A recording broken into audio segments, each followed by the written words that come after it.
Hi, how are you? I'm doing good, thank you. How are you doing? Get Me, I'm Michael. doing I'm not talking to you. I'm talking to question mark, question mark, question mark.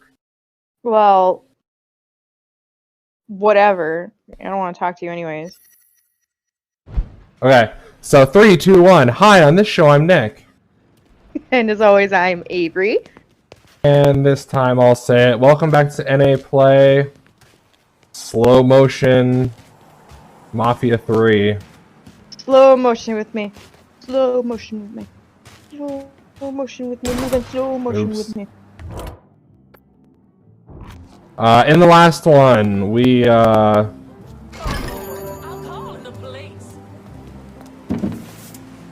What did we do? I don't remember. we took down the unions. Oh yeah. Because then we were making fun of unions. Can I wait? I still can't make fun of unions, can I? I probably shouldn't. I don't know. Just for like safety reasons.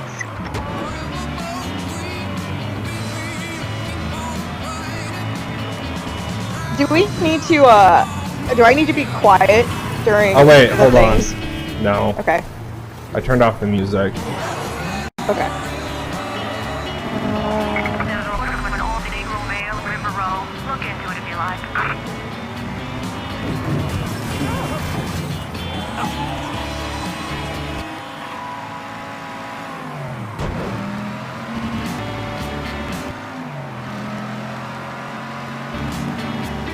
I think if I post it in this Reddit, it won't care.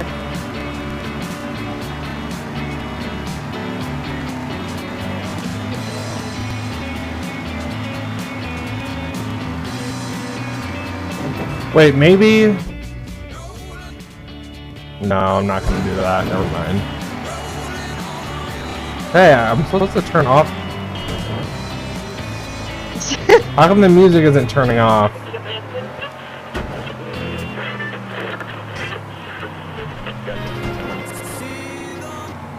There's bravery and revolution in there. It's the foundation of our very country, throwing off the yoke of tyrants and shedding blood for one's very freedom.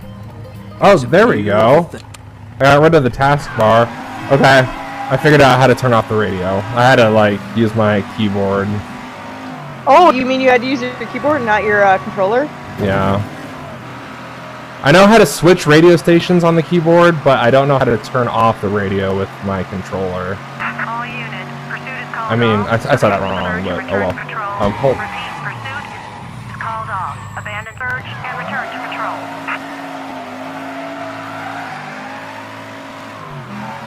See if it'll let me.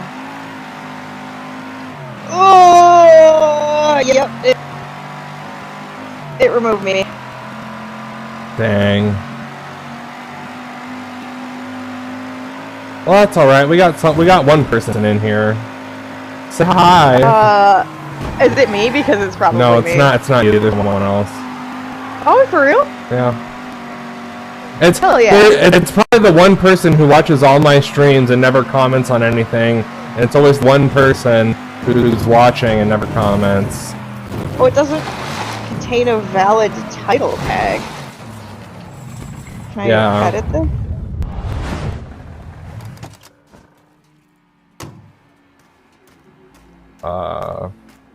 Okay, let's try this again. Title tag? What does that even mean? Okay,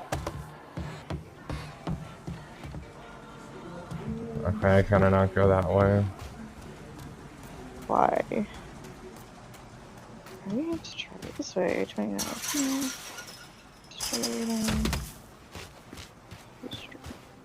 I tried to change my outfit in the last episode, but none of the outfits look as good as this one. Wait, last time you had like a shirt that like blended into Yeah, I'm still your torso. I'm still wearing that. You're still wearing that? Yeah. Ah. Okay, what the hell?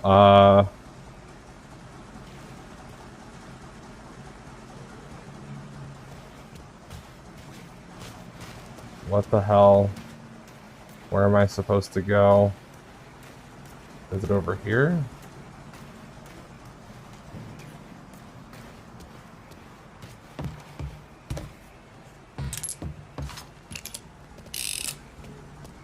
Is he over here?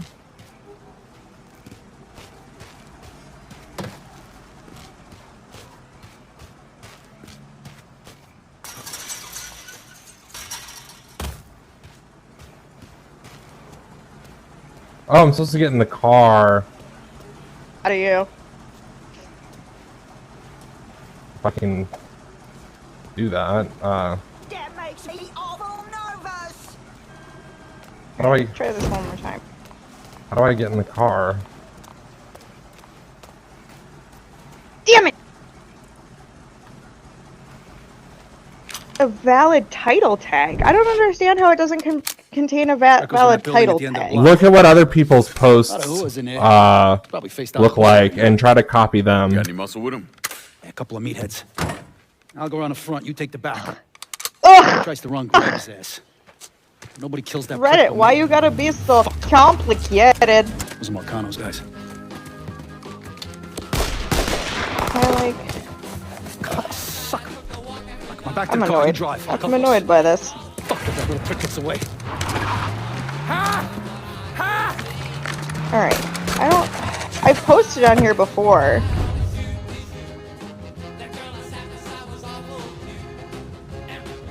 Failed to delete post. Is that? How the fuck did I go end up with my car? Oh my gosh, you're making my Midwest come out here. You know? Damn it! Why don't you sorry. just let Marcano handle this jackass? Marcano would just kill the little shit stick. I want to take my Okay. time. Okay. Besides, until I can get at Okay. Marcano directly, this is the next best goddamn thing. Let's try this again. Point ticket. Okay. What are the regulations? Missed me! No advertising, no matchmakers, no public invite links. Oh, dang. Sorry.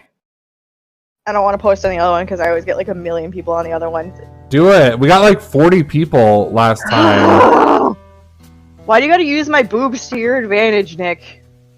Well, I'm just saying. Well, the thing is that it didn't work out because like it got screwed up because Monopoly didn't work. So all those people that were there for that stream like didn't show up because like it got all screwed up. So now it was pretty much for nothing. But this time, if we do it, then we have. Nick, I'm giving you shit. I'm doing it right now. Give me a second. Okay. Add flare. We are. Oh my gosh! I know it's just. Is that? How the fuck did Greco end up with my Damn. car? He's a little fuck, that's how. This is very okay. So explain to me. Just give me a TLDR what you're doing. I'm going after this guy named Greco. I want to take my time. Besides, I don't know why. Marcano directly, I don't know what's going on. Well, the next best goddamn thing. I don't know what's going on in this game. I just basically just do what it tells me to do. I'm chasing after this car in front of me, if you can see it. Mm-hmm.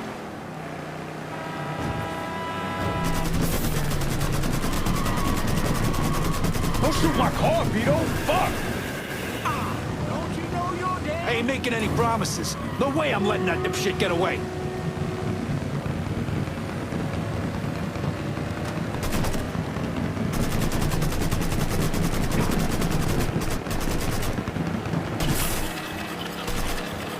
Out of ammo! I've got to reload! God damn it, that motherfucker's got my car! Ah, but fucking bridge work! What? My car? Did my car just die? I think you just died in general. What the hell? I have no idea. I feel like I'm like slightly behind on this Discord stream. Like I don't know what's going on. I think it might be on my end. So you're gonna have to give me a minute.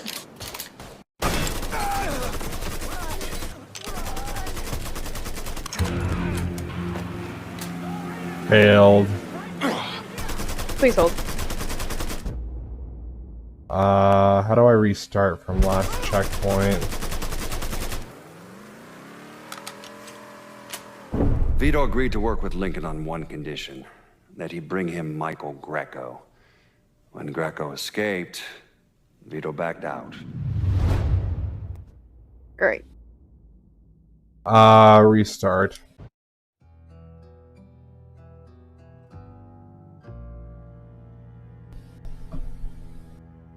Why did it? Oh, never mind. This is okay. We're good. We're good. We're good. Yay! I got it up. I got it up. You got it. You got it up. I'm No, good like at that clip that I posted is just nothing but us talking about sex. So don't show your husband that clip. The clip that you put up, that wasn't about the sex. Yeah, it was. Well, not the clip on Instagram, but the clip on YouTube, the 8-minute video. Oh, he is subscribed to us. He will probably watch it potentially. Oh, well. It'll be fine. I'll take that. I'll take that bullet. Don't worry. I know that I gave him a heads up about that stream in general, so That's how. it's fine. It'll be fine. Okay. Damn it, why don't you just let So my why are we handle listening to this some jackass? redneck country music? Please explain. Just kill the little How did we shit get stain. into the I country? wanna I take have my not been time. paying attention for like the past Until 10 I Get it, minutes. Marcano, directly. We're just Goddamn thing. we're going after this guy. I don't know why. He's a bad guy. We just want to kill him. Got it. How much are you switching tabs, by the way? Why? What do you mean? Because it keeps on saying like application paused. Is it really? It's just on Discord, so that's not that big of a deal. Okay, well I'm not switching tabs. You're fine. I'll figure it out. So I ain't making any promises. I watched this really. Did I text you about the movie that I was watching the other day? You invited me to go watch it with you.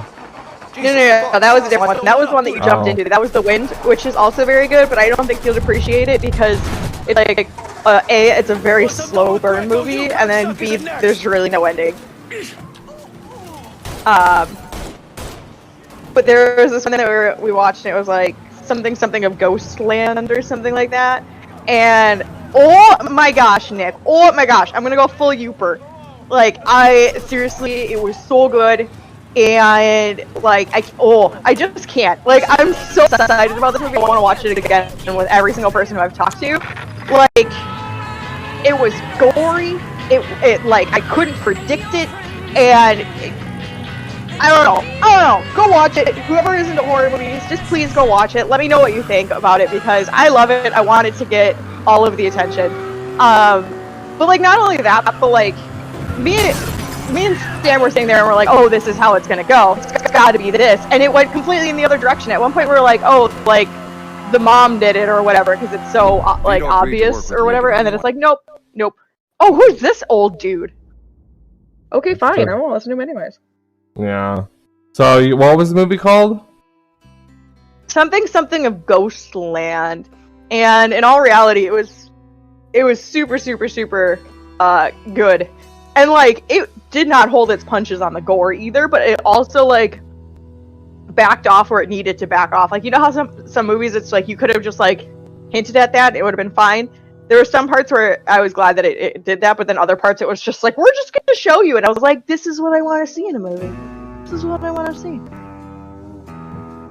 What? Also, it doesn't matter. What? I don't know. What? Also, I went to the dog park today. Yeah, I saw that post. Oh, you saw that on my Instagram? Yeah. So I took Panzer to the dog park, and she's, for those who don't know, I have a German Shepherd. She's a big girl. I love her to death. People tend to be a little afraid of German Shepherds and big dogs in general. Why don't you just let Marcano Yeah. this jackass? Which very much annoys me to some extent. I get it, but at the same time, I'm like, but she is my sweet little baby. What are you doing? Next best goddamn thing. And Point taken. Are you what? kidding me? Oh, you're on your side, bro. Like, you're that bad. You fuckers missed me! What, This is how do you hard. fix it? I don't know. That's hard. It just fixed itself. Go back to Sal, tell him he's done fucking Vito Scaletta. Never mind, I'll tell him myself.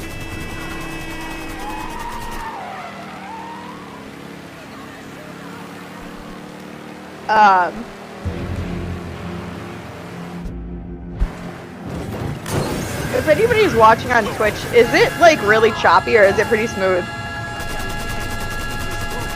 I'm just wondering if I'm not getting the right feedback because it looks fine on my end. Work with Lincoln. Oh, it's a little slow. Okay, now we have 10 viewers. Nice. Yeah, it worked. Okay. I'm just wondering because, like, I'm looking at it on Twitch and it looks fine, but I just got a message saying it looks like a slideshow. Does it really?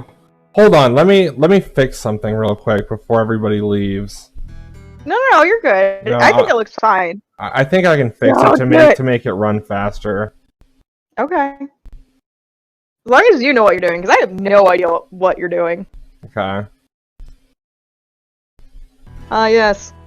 The behind the scenes of Saucy McFoodlefist NA Plays. Good time, no alcohol required, although I am drinking wine. Thought you weren't allowed to drink on this stream. I'm not allowed to get drunk on this stream. Oh, but you're allowed to drink. I'm allowed to partake. Is that? How the fuck did Just end up with not my let the partake partook me, okay? That's how. Does that make sense? Yeah. Why don't you just let Marcano Can't let the partake partooketh, otherwise I get little shit stain. the couch. My time. Yeah. Besides, until I can Yeah. get at Marcano directly. How does it look now? Anyone in the chat? Is it better? It looks fine to me. It's running faster now. Yeah. Somebody yell at us if our stream sucks, please. Smash this car up, we'll never catch Greco. Okay. So anyway, so I went to the dog park, and like, don't get me wrong, I love all the dogs. All the dogs out there when it's snowing are like the best kind of dogs. They're the big, fluffy huskies, German shepherds, Malamutes, all that stuff. This dude had like a poodle, like a medium-sized poodle, right? Panzer loves poodles, doodles, all of the curly-haired ones. I don't know why, that's her thing. And I ain't making any promises. so the dogs were playing with each other, and she growled a little bit when she plays. Which, like, if you know dogs' body languages and stuff, you can tell that she's pretty playful. Like, her back coat is, like, not mohawked. She's not, like, showing her teeth or anything like that. So this dude is, like, yelling at my dog because she's, like, growling and kind of, like, you know, jumping down on, you know, doing that, like, whole, like, come get me stance. And so he's like yelling at my dog, like, get away, no. And the dog keeps on like coming towards Panzer because she wants to play or he wants to play. I don't even know. The pansy ass dog. Here I am with a German Shepherd and you grown man have a poodle. There's already a problem with that. No offense to poodles, but I just think that they're sissy dogs. I'm sure they're very smart. Anyways, she's like yelling at Panzer while also coming towards her. Like this, like I'm calling Panzer over to me. I'm like, come here. And so Panzer comes running over to me, and then he keeps walking towards her and like yelling at the dog to stop. I'm like, please stop coming towards my dog, and then also yelling at my dog to stop because she's getting very confused. And I knew that it was going to be one of those things where it's a problem because I live in a very uppity town. Yeah, that's how you get around the city. Wait, did that work? Oh, you're very focused. I'm focused right now. You're focused. Yeah. I'll tell more stories about my dog. Okay. While you get chased by the cops, even though you've say that you've never been chased by the cops, or you have been chased by the cops. Use your real-world experience, damn it. Shit. Oh, great. And I lost again. This is how you wound up in jail the first time. Yeah. But yeah, so I'm like, this person is gonna like come after my dog because big scary German Shepherd. So I had to like leave the dog park, and I was really mad because now Panzer's all still a little bit antsy. But old white men and old white women ruin it for a lot of people. Let's just say that. I can say this because I'm white. Yeah. What'd you do today? I worked on videos. I streamed earlier. What were you streaming? The Life and Suffering of Sir Brante, my new favorite game. Vito agreed to work with. That sounds emo as all get up. It's like it's a visual novel, a lot of reading, but you make choices that affect like the story. And there's an option to turn on like where you can see like how your options are going to affect like the story. So like before you pick the option, you'll see what's going to happen ahead of time. But I turned that option off because I want to just blindly play it without knowing what's going to happen and how to mold my character correctly. And after I do that, then I'm going to play it the proper way because they said that's the proper way to play the game. To do it with like knowing ahead of time how your options are going to affect things. But oh wait, what am I doing? Oh no, I was just gonna let you do you. So anyway, I'm playing that game and it's a lot of fun. It's a lot of reading. It's probably boring to watch, but I like it. I like boring games. I like visual novels. I like reading. I like games where choices matter and how it affects the outcome of the game. Those are my favorite types of games. And it was on sale for 40% off, so. Dude, I was like going through my games the other day, and I saw I still have Doki Doki Literature Club downloaded. Yeah. That I have not played. Vito agreed to work with. And it would be so super fun if maybe one time I could do a playthrough of it with you like commenting. I don't know. We can do that. Or a different game. I don't know. I was like, maybe I should play a solo game. I watched the Game Grumps playthrough of it, and they got the exact same ending as I did, and only like a few scenes were different than my playthrough, and they only made one different decision than I did, and everything ended up pretty much the same. So like, what are the different endings? Well, it depends on what girl you go after. You went after the emo chick. I went after who? The emo chick. No, I let her die. I let her kill herself. Well, she basically always kills herself. But like, if you went after like Sayori or the little pink-haired one with the cupcakes. Then there's different endings. I've seen people get different endings. I've never actually like watched through the whole thing because they'll like clip it up because it is just an extensively long game. But like, I don't know. I should just try playing through it for the lulz of it. I still really want to get through the deed. Yeah, we can do that later. We can play this for like an hour and then go back to the deed. God damn it. What'd you do? I crashed. Why did you crash?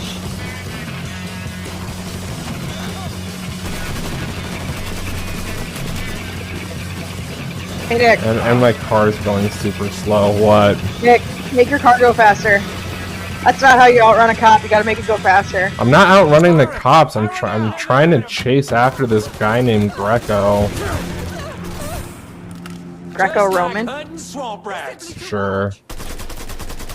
You're I can't get over your shirt. Vito agreed to work with Lincoln on one.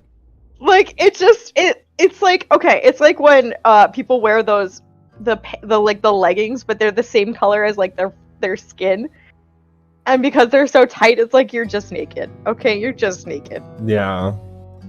Like some people of Walmart type shenanigans going on. People of Walmart. Is that a Reddit subthread?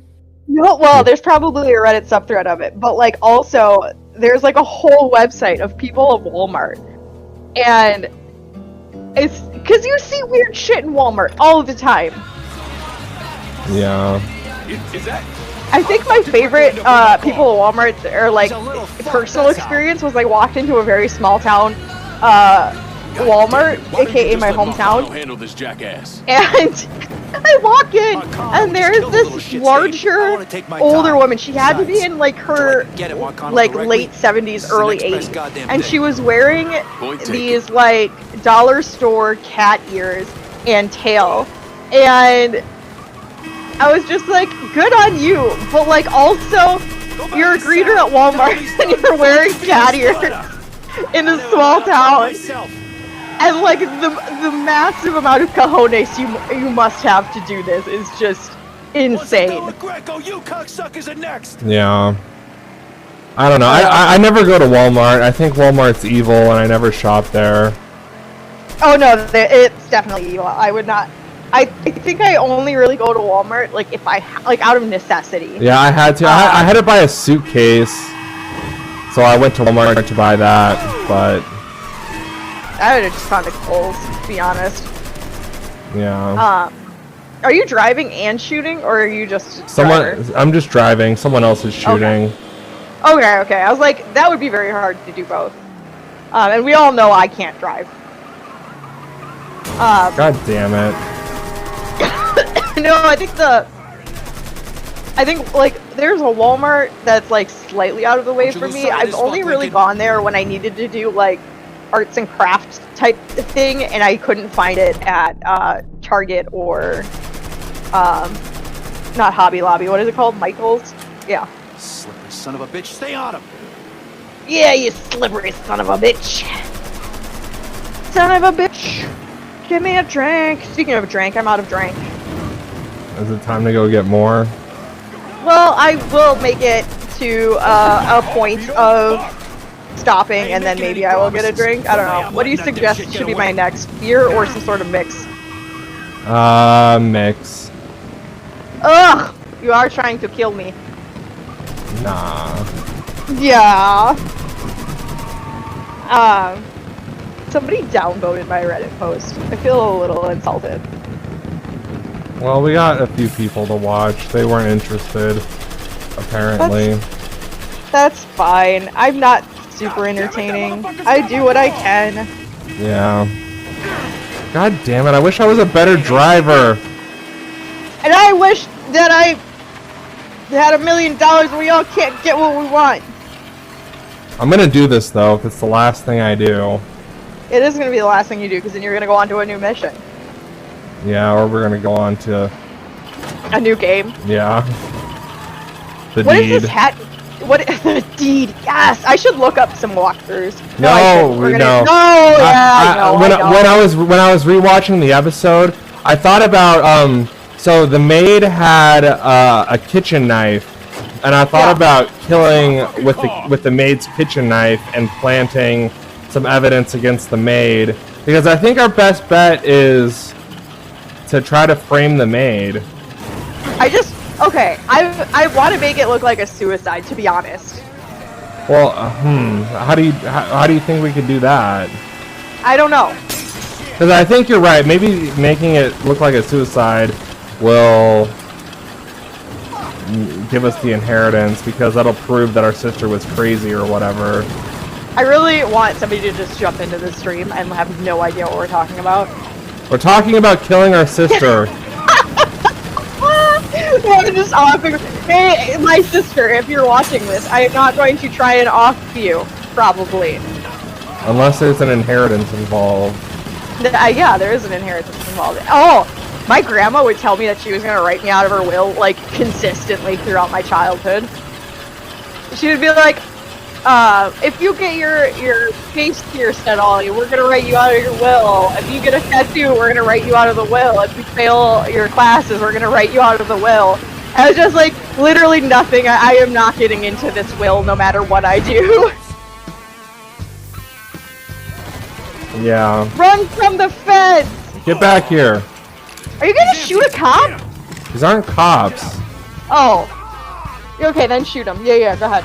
I'm just stealing their car. Might want to drive faster. Hey, Jay! Oh, hey, Jay. No, if you watched our last stream, which I can't remember if you were there or not, we played The Deed. focus on the road. I'll take care of the Vito chat. agreed to work with Lincoln. Okay. It's like when you see a hot girl and you like walk into a phone pole. We played The Deed, which if you didn't catch that, it was actually a really, really fun playthrough. At least I thought so. There was a lot of sex jokes. It's a game it's a game about how you want to kill your sister to gain your father's inheritance, and you have basically, to.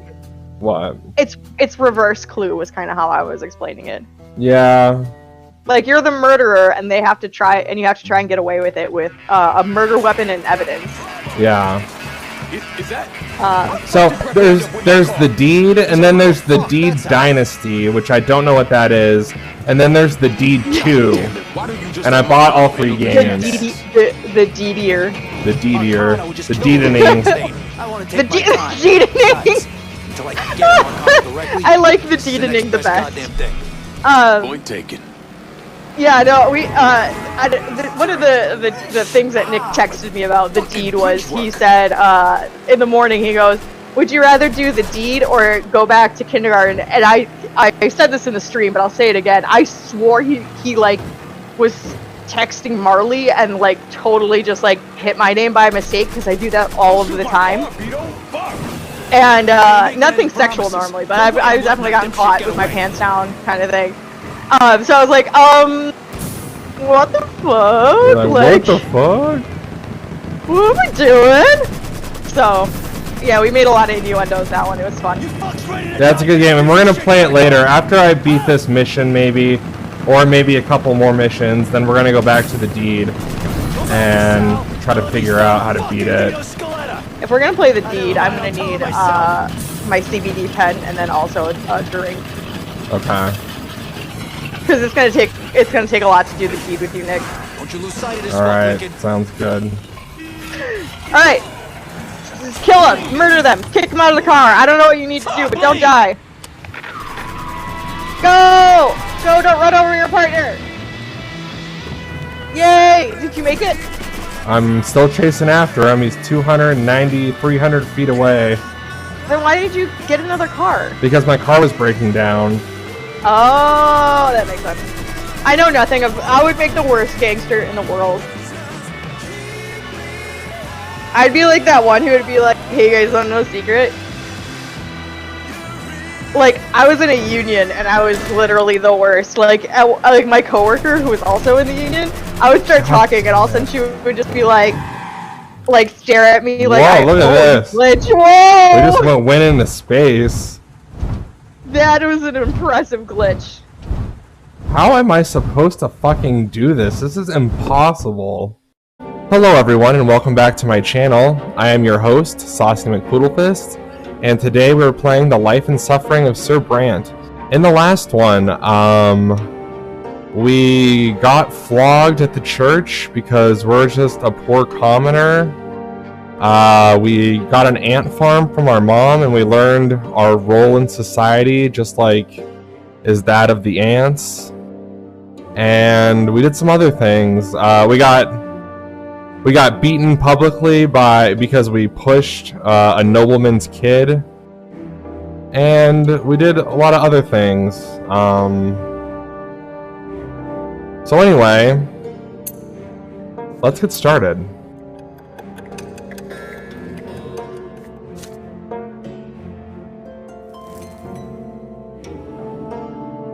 Childhood, year 1125, childhood's end. The mark left on you by sacrament takes a long, long time to heal. Mother says it's a reminder of your lot, suffering and sufferance, pain and patience. Gloria shows you the mark of the lash on her shoulder one day. It'll never disappear. Okay, we've already been through this. Let's continue. Your childhood years are over. And we did all that. Soon you are a small boy no longer. As days pass, play gradually gives way to laborious study. Now your choices decide your place in the bizarre and ruthless world of adulthood.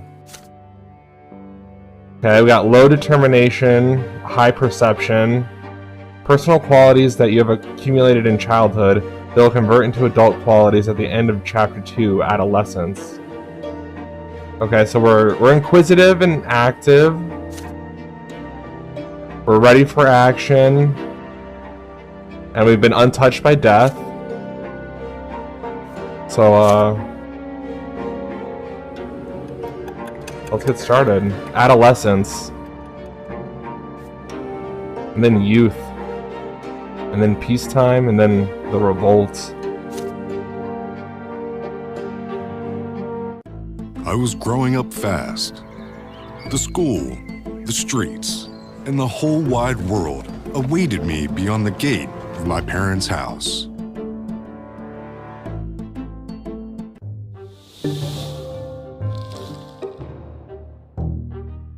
Chapter 2, Adolescence.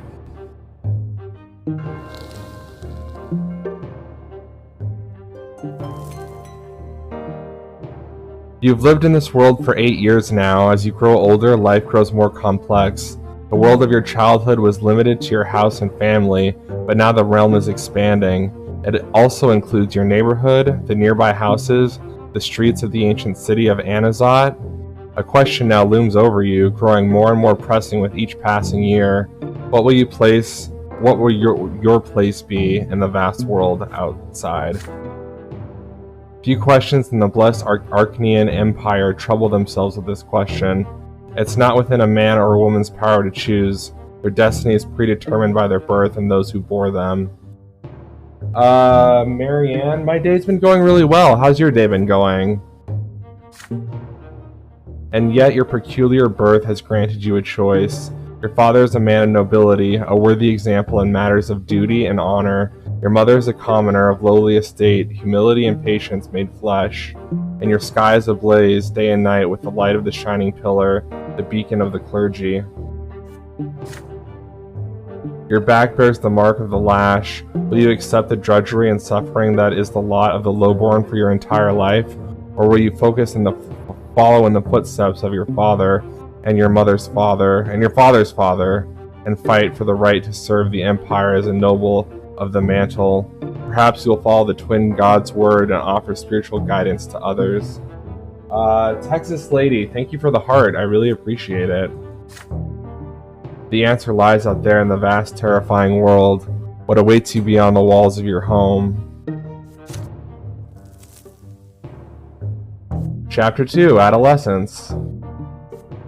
Your world grows, the neighborhood, the houses nearby, the streets of the ancient city of Anazat. Will you accept the suffering that is the lot of the lowborn for your entire life, or will you fall in the fight? Okay, yeah.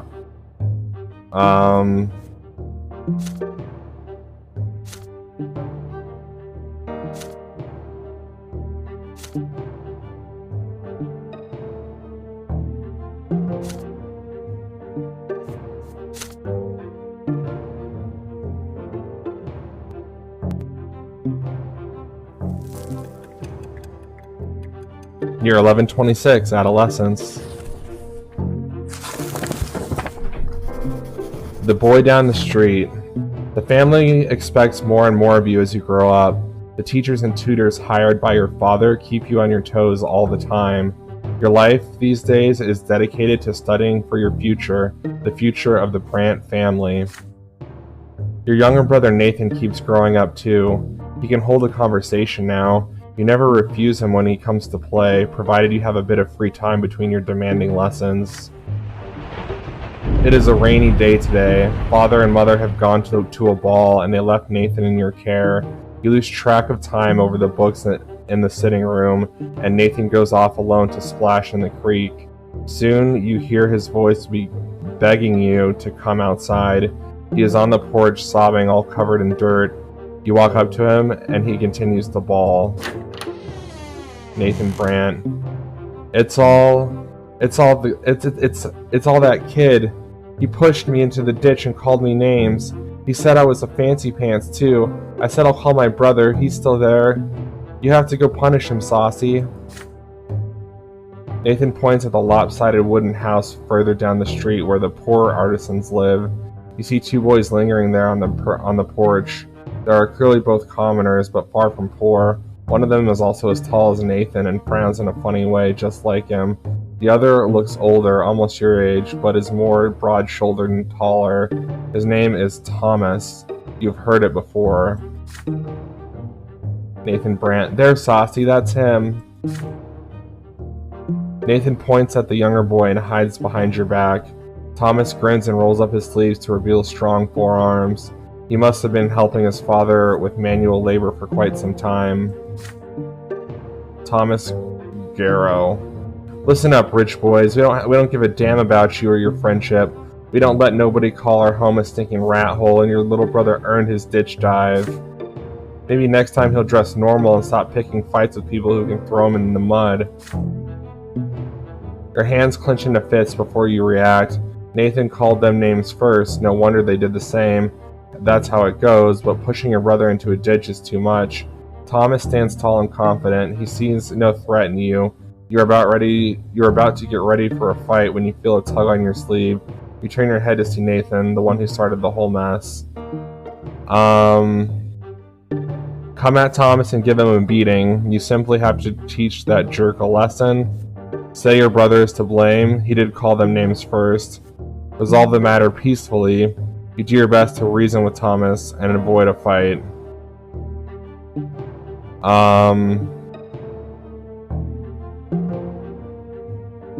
Honestly, I think I'm going to say my brother is to blame because he did call them names first. It takes you a few moments to compose yourself and quell your rage. Your brother has put you on the spot. He couldn't bring himself to apologize, and now you have to settle for this for him. And how are you supposed to do that, pray tell? If you had done this, grandfather would have had you flogged, and father would have scolded you and given you the cold shoulder for days afterward. You frown and ask Nathan to come closer. You address Nathan sternly. He told you these boys were to blame, but he was the one who called them names first. So how is this their fault? It serves him right. Next time he should watch his mouth. Your lecture sounds a lot like your father. You think your tirade came out well enough. Nathan pouts, looks away, and furrows his brow. Still, he nods. Thomas slowly shakes his head in disapproval. Then he bursts out laughing. To him, this is actually hilarious. Well, would you look at that? You're a right little nobleman. Are you going to push him to the ditch yourself now? His words turn your unseemingly perfect solution into a repulsive absurdity. Blood rushes to your face. You step closer to Thomas and shove him hard. He jumps back, surprised by your assault. It takes him a moment to compose himself, but now he is ready. His fists cover his face, and he attacks you with a quick jab. Now it is your turn to take a step backward. Thomas does not resort to fancy moves, dirty tricks, or stupid taunts. He displays nothing but skill earned in many a street fight, and his heavy fists aim for your head. You keep dodging him again and again, trying to reach him. He takes a couple of glancing blows and easily shakes them off. What a bruiser. You start swinging your fists with greater and greater fury. Your heart is pounding like a hammer. You see nothing but the foe in front of you. How much longer will this take? You're worn out, your breath grows ragged, and your muscles grow heavy. There's no way you can give up now. Nathan is watching you. Desperate and out of options, you swing and punch Thomas square in the nose, and then immediately let his fist smack you in the temple. The blow rings through your head like a bell and blinds you for a moment. The world swims before your eyes. You clutch at your head to get your bearings. Thomas is standing in front of you, blood dripping from his nose. You no longer want to fight it out, and it seems your opponent would rather end it too. But you keep standing there, eyeing each other angrily. Then suddenly you hear an angry shout right next to you. An enraged man in a craftsman's apron is shaking his fist. Thomas' face contorts in terror right away. It's my father, run! The punishment for fighting is flogging, and the mere prospect of that makes you run like the wind. Thomas sprints in front of you. You dash across the rotten wooden planks and the back alley, up over the lopsided fence, across the giant puddle in one leap, and then forward into the tall grass. You hide and stay quiet. You hear no sounds of pursuit. You exchange glances with Thomas and start laughing. His laughter is loud and infectious, but soon he cuts it short and grows sadder. Thomas, I'm gonna get flogged anyways. My dad's always quick to give me a beating, and then he'll start nagging me about the little lots and the prayers for days like he always does. Why do I always get myself mixed up in this stuff? But fighting's the only way to prove you're worth anything, right? The adults didn't see you fighting. You tell them, so all you have to do now is convince them that you weren't. Nosebleeds happen, right? Mother gets nosebleeds all the time. Thomas, well, we could try it. Let's hope our little brothers don't tell on us. I'll talk to mine. There's a scratch on your head. Don't let him see it. Good thing I didn't hit you in the face. There, good as new. You assure him that Nathan will never tell, and in return, you'll make sure that he behaves himself so he won't get tossed into a ditch again. With that, you shake hands with Thomas. His handshake is as strong as you would expect based on his fists. You make your way out of the tall grass. You need to leave before Thomas's father goes to your family and complains about you breaking your lot. You come to the realization on the way back you had no idea the place where you were hiding even existed, and it wasn't too far from home. Thomas smiles in excitement when he hears this. Thomas, oh, I know lots of places like that. I'll tell you what, if we get out of this mess today, I'll show you the way to the old wall. It's a perfect place to build forts. I dragged a bunch of wooden planks there. Too bad it's no fun to build all alone. My brother never helps. He just gets in the way. You emerge from the muddy back alleys, united by a secret only you two know. It seems you've made a friend today. Alright, we made a friend with Thomas. That's good to know. Your childhood friend. He lives on the same street, born into a family of humble artisans. His dream is to change his lot, get a military education, and earn the right to a sword. He intends to join the Imperial Legion. Ingenuity +1. You've made a friend, a boy named Thomas. You're 1126.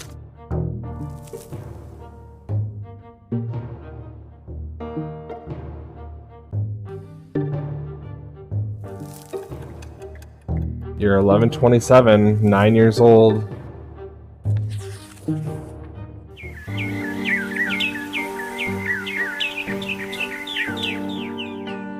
Riders on the road. It is a blistering hot day today, even for the sun-patched land of Magra. As soon as you are done with your studies, you dash outdoors, out of the stuffy room. You and Thomas roll up your shirt sleeves, and it barely helps. You would gladly go shirtless had you been in the company of other boys, but there are 3 girls in the yard today. They are doing the laundry in a big wash tub, whispering and giggling. If you could, you would gladly keep watching one of them work. She has big eyes of deep blue, her dark hair is braided, and her plain gray dress is mended and patched all over. Her name is Sophia.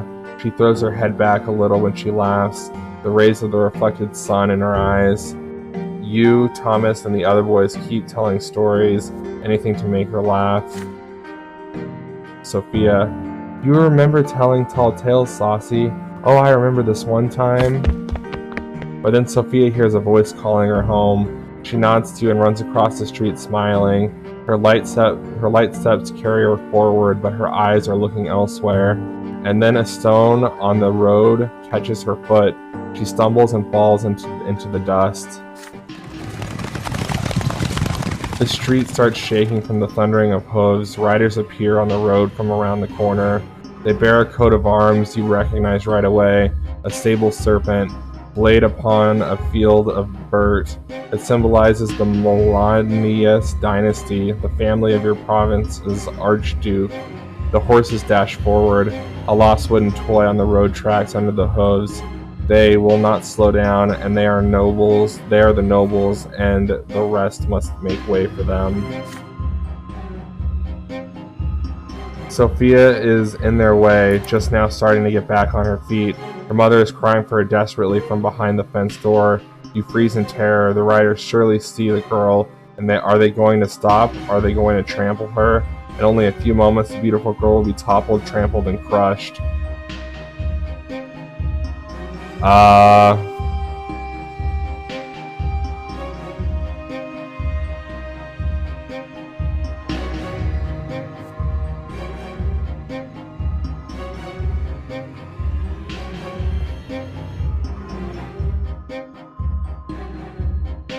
I'm gonna shield Sophia from the horses.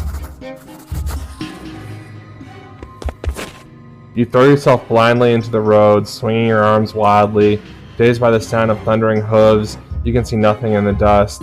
For a brief moment, the horses slow down, just enough for Sophia to get back on her feet and flee to the roadside. But then, the riders dig their spurs in. Dozens of hooves knock you off your feet and roll across your body. Your bones crack, break, and crumble. You hear your ears are ripped apart by the thundering rhythm of the ride.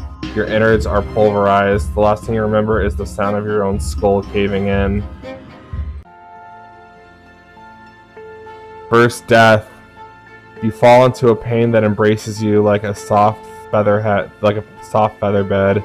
You feel light, free. There are no restraints, just a warm glow that envelops you in a secure embrace.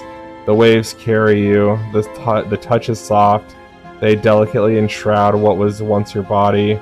It is a feeling unlike anything you have ever experienced before. Something absolute and complete. Your touch, something greater. The reason behind everything. The reason for your very existence. You were sculpted from this light. It was the first thing you ever felt. A balanced and sincere unity of the diverse. Your beginning was a spark that cast the light in all directions. And now you are here again, one with the beginning of everything. The light gleaming from you resembles the light of the shining pillar. You still see it in the north as always. The waves of light carry you to two figures. The elder is nearest. He is ready to accept you. He is quiet, wise, kind, and pure. The younger waits further back. You do not know what he is yet. The waves pause at the elder's feet. He leans over you and plants a feather-like kiss on your forehead. The kiss spreads all over you. You are filled with unparalleled delight and bliss. You exist. You are unique. There is no one else like you. They know this, and they love you. You will never be alone. You are part of them, a part of your family, a part of this universe. The twin gods will never leave you. They watch over you constantly. The elder softly touches you as you lie spread out amongst the waves, sending you further down the torrent of light. You float on to the top of the silver tree's spreading crown. The closer you get to the silver tree, the heavier you become. The waves draw you down along its trunk, but you do not wish to part with the warmth of the softness with the love. You turn around. The elder is still watching you. He nods. All is as it should be. Go, your time has not yet come. You must return to the world now. As you tumble down towards your body, you comprehend the true meaning of your lesser death and the divine love that has been revealed to you. Love exists not only in the hereafter, it is present in the entire design of the twins. That is the origin of all life in this world. What is the manifestation of love in your mortal life?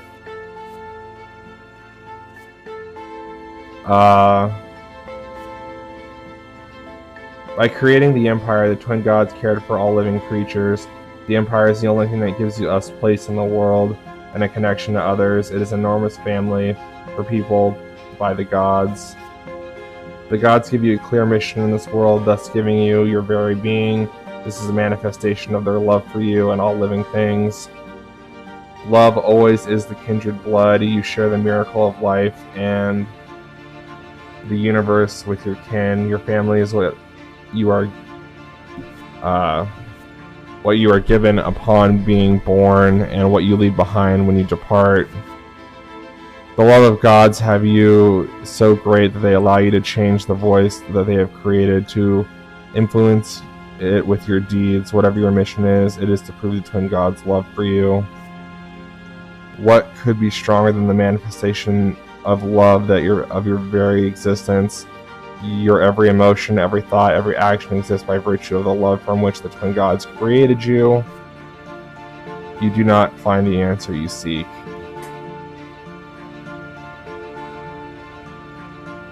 Honestly, I liked Cause the best.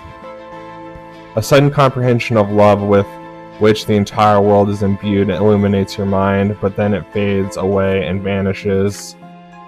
You regain the sensation of your flesh. It is heavy and unwieldy. It lacks that lightness, that light. It is a burden. It is smothering you.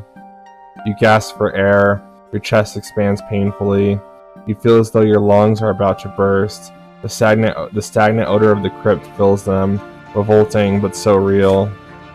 You are back.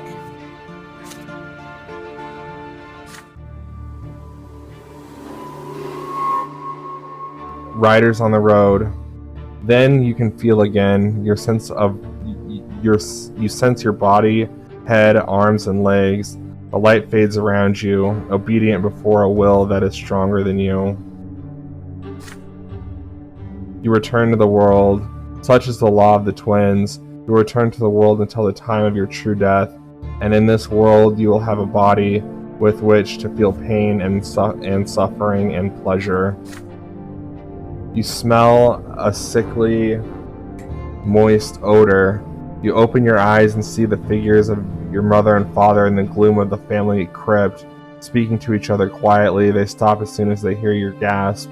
Mother runs to you and locks you in an embrace, and father wraps you in his cloak. Neither of them say a word as they lead you out to the surface and back home. Kiki Body, thank you for the heart. Those hearts, I really appreciate it. Robert, you've met a terrible end, my son. You were trampled by those horses. Don't be so careless ever again. The lives you are granted by the twin gods are not to be wasted so recklessly. You would be punished for this, but the twins have already meted out their punishment. You tremble, your steps unsteady as you learn how to move again. Your body is eerily smooth, fresh and renewed. Even the recent scars and scratches are all gone, but there is something new to it, a fresh black mark, a reminder of your lesser death beneath those hooves. Lydia, remember that, by the twins' mercy, we are all given enough time in this world. Should you die before your time, you will be brought back by their grace. For 3 times, they will rescue you from a terrible fate, but the 4th death is the true and final for all. Every loss of life we were granted at our birth is a heavy blow to us, but the gods told us not to mourn a lesser death, so we will humbly accept this and move on. See, your body has been reborn anew, with all your wounds healed. Do not mourn your loss of life, my son, but thank the twin gods for their justice. Do not speak of this, and do not ever play by the road again if you wish to keep on living. You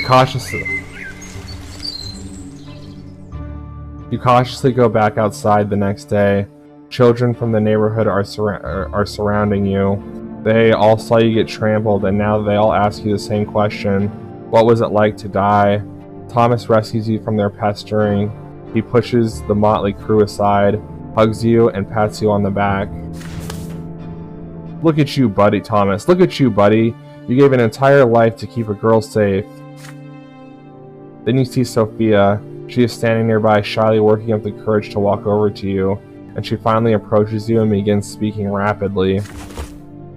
Sophia, Saucy, why did you throw yourself in front of those horses? My life isn't worth any more than yours, so why did you think that? You weren't supposed to die there. It was all those riders' fault. They deserve to die, not you. Her voice rises to a shriek. She suddenly stops and runs back home.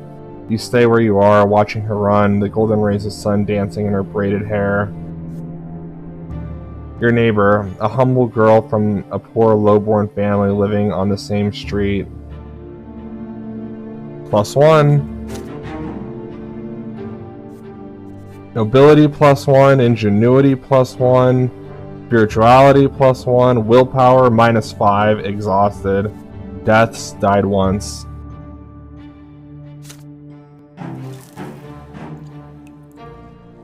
Achievement unlocked, trampled. okay. When you saved the local girl Sophia from a lesser death.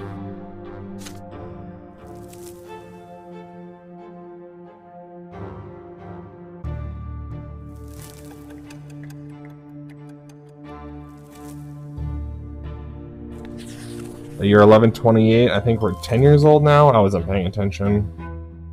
You're 1128. Ball, soil, and gunpowder.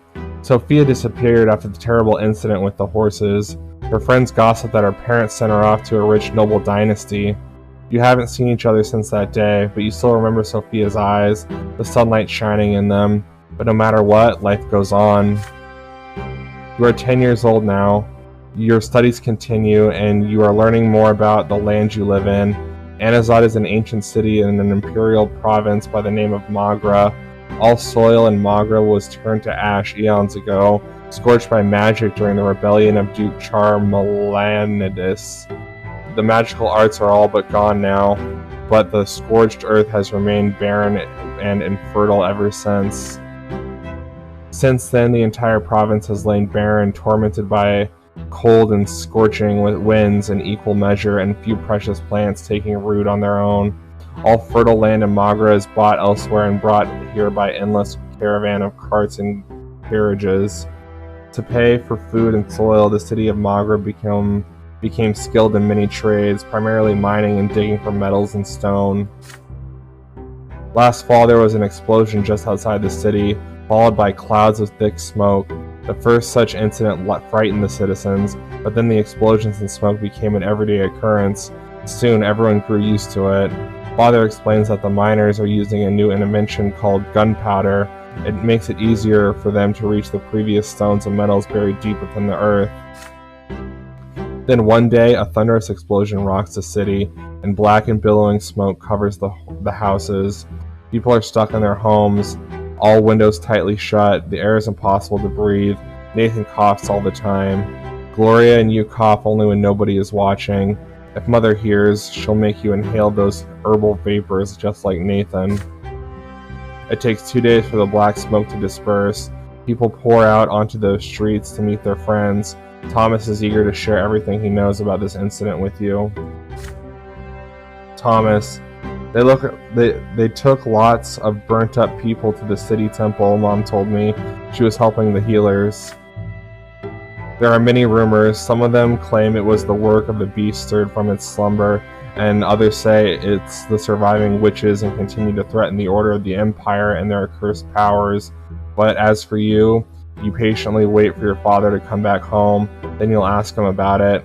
Father spends the day and night working at the prefecture, while Mother spends all her time in prayer. It takes a full week for your father to finally come home. He's almost completely spent. You muster enough courage during dinner to ask him what happened outside the city. Father raises his head, his face a bleak, weary mask, and starts muttering his proclamation. It's almost as if he doesn't see you. Robert. It's the mine outside the city. They are trying to get the vein of ore.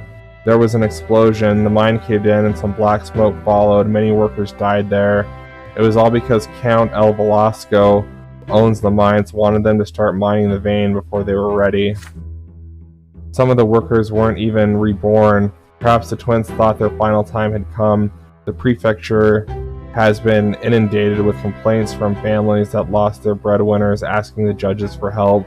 Many people also lost their cattle to the black smoke. Count El Velasco blames gunpowder for the disaster. The prefecture and the newspapers just repeat whatever he says, but it's plain old greed and tyranny of noblemen that are to blame. Why is the welfare of our province always paid for with the commoners' lives? Then, without warning, he grows silent. You keep thinking about it for days. Can a human life really end so easily? A single moment of bad luck and you die, only to re-emerge from the temple or the family crypt with a new black mark on your arm, or worse, you remain where you fell, dead, never to be reborn again, ever.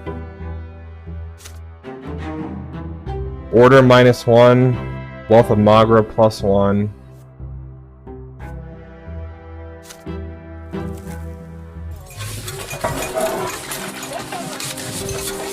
Stefan's arrival. During lunch, Father tells you to stay home in the evening and prepare to meet some important guests. Your elder brother Stefan will return home by dinner tonight. Joining him will be your grandfather, Gregor Brandt, as well as a noble friend of the family. You're excited about your brother's return. It has been years since you last saw him. How has he changed during his years away from home?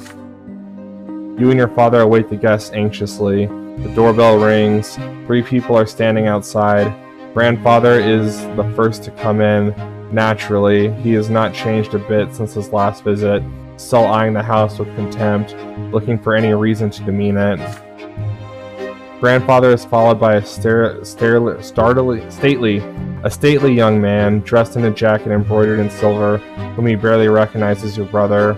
Stefan casts a glance at your threadbare clothes and dirty fingernails and smirks. The last to enter the house is a personable gentleman with a worn-out, wrinkled face. You have heard about it from this man, from father and grandfather. He is Baron Augustine L. Bourne, Stefan's uncle, a family friend and the province's prefect, which means that he is the head and judge and thus father's superior. Still, L. Bourne smiles lightly and offers you his hand. Augustine L. Bourne: "And this must be your younger son, Saucy, yes? You have your father's eyes, young man." Father bows slightly to grandfather and Sir L. Bourne, but there is a moment of quiet when Stefan's turn comes. Father reaches out to him awkwardly, expecting an embrace. There is a question in Stefan's eyes as he looks at grandfather. The old man shakes his head almost imperceptibly. Stefan: "We noblemen oughtn't put our emotions on public display, Father, not even after a lengthy separation." There's no embrace. Instead, Stefan nods to Father curtly. He responds in kind, his face devoid of emotion. After the greeting, you proceed to the sitting room. Elborn is the first to enter. He kisses Mother's hand, and Gloria too, and tussles Nathan's hair after he sees them hiding by the table. Grandfather acknowledges them with a glum nod. Stefan: "Greetings, Lydia Brandt. I remember you were to me when I was but a child, and you must be Nathan. You could barely walk when I saw you last." Your elder brother ignores Gloria completely, not even a greeting. You proceed to the dining room in a dignified manner and take your seats. The dishes smell delicious, but they merely punctuate the overwhelming tension at the table. Elborn is the only one with a friendly smile on his face. Augustine L. Bourne: "The dinner is splendid, Lydia. Did you choose the dishes yourself? You have a truly refined palate. It warms my heart to know Stefan spent his early years with you. Womanly care always does a child good, no matter the estate." Your fork freezes in the air halfway to your mouth. You expect many things from a noble of the sword, but words of praise for a low-born woman are not one of them. You cast a glance at your grandfather. He looks like he's about to choke on those words. Gregor: "It would do my grandson more good to stay at boarding school among his equals." Augustine: "Please, Gregor, parenting is no less important. Nothing can replace a mother's love. I cannot deny it. It saddens me greatly that my late sisters could not be here to raise Stefan, but there was still a family for him, and he was surrounded by love. How could that be bad? And besides, his father was by his side all the while. A father's example is always the best. After all, Robert earned the judge's rank the same way you did. Your grandson will surely follow in his footsteps, and who knows, perhaps even the younger men of the Brandt family will contribute to the..." "You clumsy, low-born cretin," says Gregor. Everybody is startled by the sudden outburst. Grandfather's face turns red. He is glancing at a young lady servant holding a pitcher over a glass. Stefan is sitting right next to her, dabbing a napkin on a fresh stain on his jacket. Gregor: "Begone this instant." The lady servant runs away, leaving the pitcher on a small table by the door. After a quiet moment, Elborn smiles again. Augustine: "It appears the servants have left us, yet dinner is far from over." Stefan: "Worry not, uncle. There are enough commoners at this table to keep us served with food and drink." Stefan glares at Gloria across the table. She is sitting right next to you. She shrinks down and hunches over under his gaze. Father furrows his brows. Mother covers her mouth with trembling hands. Grandfather sneers. Stefan's gaze does not move. The silence lasts far too long. Then she starts to rise from her chair. If the Brant gentlemen so wish it. Your hands clench into fists under the table. How can he bring himself to humiliate his own family, his mother, father, and sister like this? It is all his grandfather's doing. Stefan could not bring himself to embrace father without his permission, and yet they are noblemen, and they have the right to act this way.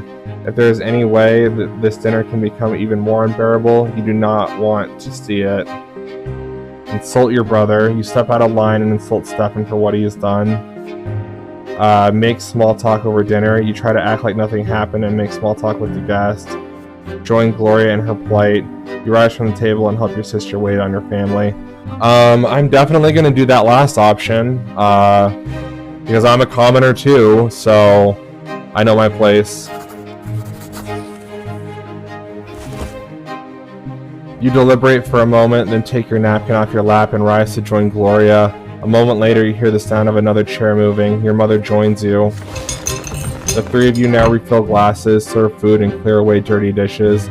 Sir L. Brant tries to make small talk with father, but in vain, so he focuses his attention on grandfather and Stefan. Grandfather is pleased to inform him of Stefan's achievements at the boarding school, especially his exemplary sword-fighting skills. He constantly stresses the importance of your elder brother for the future of the family. You listen to him dispassionately as he continues serving new dishes to the table. As you wait at the nobleman's table, your sister, your mother never bump into each other. Your labor is impeccable. Grandfather could not have found fault with it even if he tried. Your shoulders and back are aching, but being a manservant inside your own house hurts even more. When the guests finally leave, Mother and Gloria embrace you with relief. You did not neglect your relatives, and you shared their humiliation. The composure that you have shown gave you new strengths. Okay. We got +2 or +1 with Gloria. And our willpower increased, which is good. We've been losing a lot of willpower recently. You're 1129, 11 years old.